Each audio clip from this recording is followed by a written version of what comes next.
Hello friends, आज मैं आपको बताऊंगी स्ट्रेस और पेन का कनेक्शन। जब हम पढ़ते हैं तब हम एक पेन थ्योरी पढ़ते हैं कि पेन का पाथवे बॉडी में कैसे चलता है।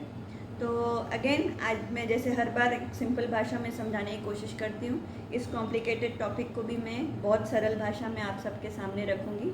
और ये एक ऐसा टॉपिक है कि ना सिर्फ जो पेशेंट्स रूमेटोलॉजी से रिलेटेड प्रॉब्लम्स में सफ़र कर रहे हैं, ये एक जनरल पब्लिक के लिए भी एक नॉलेज वाली चीज़ रहेगी, जो आगे लाइफ में वो इस चीज़ को समझ के उस चीज़ में ना घुसें और उसको कैसे अपनी लाइफ में अपना सकते हैं, उस चीज़ पे ध्यान दे सकते हैं। और मेरे इस चैनल को ज़रूर लाइक करें, शेयर करें, सब्सक्राइब करें, बिकॉज जितना ज़्यादा आप सब्सक्राइब करेंगे और शेयर करेंगे, लोगों तक इसका इन्फॉर्मेशन पहुँचे। तो जो बेसिक पेन थ्योरी है वो ये कहती है कि हम बॉडी में जो भी इनपुट देते हैं उसका कहीं ना कहीं आउटपुट बॉडी निकालती ज़रूर है। बॉडी अपने अंदर कुछ रखती नहीं है।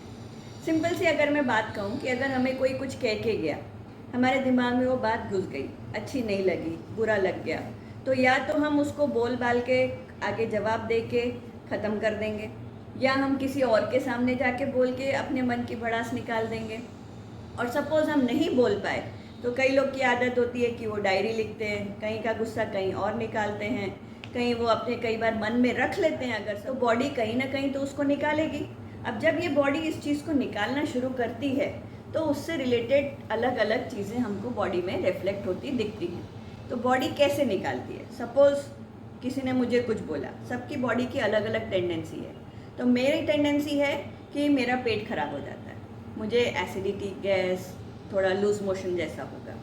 कोई और होगा तो उनको माइग्रेन का हेडेक हो जाएगा। कोई तीसरा होगा, उनको बीपी बढ़ सकता है।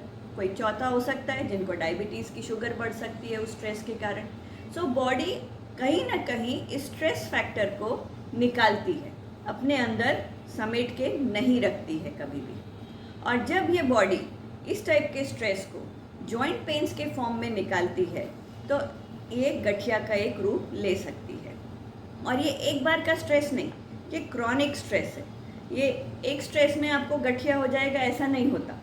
अगर यही चीज़ इनपुट्स हम बॉडी को रेगुलर रूटीन में देते रहेंगे, छोटी छोटी बात से भी ये बढ़ते बढ़ते बढ़ते सालों में कहीं ना कहीं बॉडी उसको निकाल के एक गठिया का रूप दे सकती है। और कॉमन टर्म्स में अगर इफ़ इट ऑल नॉट गठिया तो सिंपल मसल पेन्स, इधर दर्द, गर्दन में दर्द, पीठ में दर्द, ये सब के फॉर्म में भी ये आ सकता है। मेडिकल टर्म्स में हम इसको कई बार बोलते हैं फाइब्रोमायल्जिया। मायल्जिया मतलब क्या होता है? Muscles pain. तो ये जो बॉडी में जब रिफ्लेक्ट होता है मसल पेन्स के फॉर्म में, तो ये एक बहुत सीरियस कंडीशन तो नहीं बोलूँगी, बट हाँ डिफ़िकल्ट कंडीशन बन जाती है, क्योंकि इसको ट्रीट करना, समझना डॉक्टर्स के लिए भी कई बार मुश्किल हो जाता है। कई बार ऐसा होता है कि पेशेंट्स को वो कहते हैं कि आपको कुछ नहीं है, आप सोचते ज़्यादा हो, अब जाओ, ऐसे करके नकार देते हैं। बट द फैक्ट इज़ कि दर्द वो रियल है, वो सच्चाई है। जो अगर कोई पेशेंट कंप्लेन कर रहा है मुझे दर्द है, वो उसकी मन की या दिमाग की उपज नहीं है। दर्द तो रियल है, पर दर्द का कारण, दर्द की जड़ तक पहुंचना वो ज़रूरी होता है।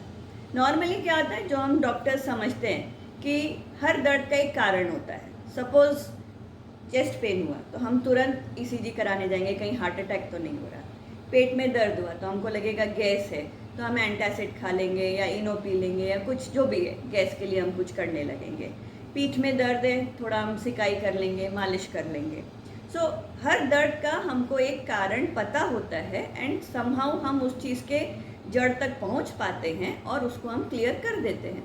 पर कुछ दर्द ऐसे होते हैं जिनका ना कोई कारण होता है और ना उसकी हम जड़ तक पहुंच पाते हैं। पेशेंट्स भी कई बार नहीं समझ पाते मुझे ये दर्द क्यों हो रहा है।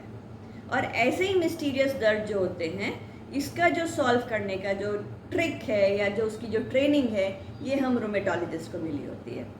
तो सिर्फ गठिया का दर्द ही इम्पोर्टेंट दर्द नहीं है, ऐसे दर्द भी जिनका कोई कारण नहीं है बट जो रियल हैं, उनको ट्रीट करना भी इक्वली इम्पॉर्टेंट है। अब ये दर्द जो है ना, सिर्फ बॉडी में दर्द नहीं होता, साथ में ये it comes with lot of other things. मतलब ये आपके मेंटल को भी इफ़ेक्ट करता है कि आप गुस्से हो जाएंगे, चिड़चिड़ा हो जाएंगे, आपको नींद बराबर नहीं आएगी, पाचन क्रिया आपकी वीक हो जाएगी। तो साथ साथ में बॉडी के सारे सिस्टम्स भी जो हैं आपके सेंसिटिव होने लगते हैं। एक एक बॉडी का पार्ट जो है वो ऐसा लगेगा कि हर छोटी छोटी चीज़ पे ओवर रिएक्ट कर रहा है। और कई बार ये पेशेंट से ज़्यादा पेशेंट्स के अटेंडेंट्स, जो फैमिली फ्रेंड्स होते हैं, जो रिलेटिव्स होते हैं, वो इस चीज़ को समझ पाते हैं कि इनका अभी ये चीज़ हम देख रहे हैं। पेशेंट को शायद कई बार ये चीज़ रियलाइज़ भी नहीं होती, और रियलाइज़ होती है तो काफ़ी देर से भी होती है। तो उस चीज़ को जितनी जल्दी हम रियलाइज़ करें, जितना जल्दी पेशेंट्स उस चीज़ को रियलाइज़ करें और राइट डॉक्टर के पास जाएं, उसकी सलाह लें, तो उसका ट्रीटमेंट संभव है। इनमें मेरा ऐसा मानना है कि दवाइयों से ज़्यादा कई बार योगा, मेडिटेशन, प्राणायाम, इनका बहुत अधिक रोल है। सो आर्थराइटिस, रूमेटोलॉजी रिलेटेड जो भी ऑटोइम्यून डिसऑर्डर्स होते हैं, उनमें डेफिनेटली कहीं ना कहीं ये सब योगा और ये सब का फ़ायदा तो है ही, बट इस टाइप के दर्द में स्पेसिफिकली जब हम पेशेंट्स को योगा और अल्टरनेटिव थेरेपीज़ एडवाइस करते हैं, तो उनमें सबसे अच्छे रिजल्ट्स हमको मिलते हैं। तो इस चीज़ को हमको डेफिनेटली इग्नोर नहीं करना चाहिए। कोई भी आपके नॉलेज में ऐसा हो या आपको खुद को इस टाइप के कुछ सिम्टम्स आ रहे हों, तो ज़रूर आपके नज़दीकी रूमेटोलॉजिस्ट को कंसल्ट करें। और आप अगर मुझसे भी कांटेक्ट करना चाहें तो मेरा ईमेल आईडी डिस्क्रिप्शन बॉक्स में है, ज़रूर मुझे ईमेल करें। और आपकी कोई क्वेरीज़ हो तो कमेंट बॉक्स में भी लिखें, मैं ज़रूर उसको सॉल्व करने की कोशिश करूँगी।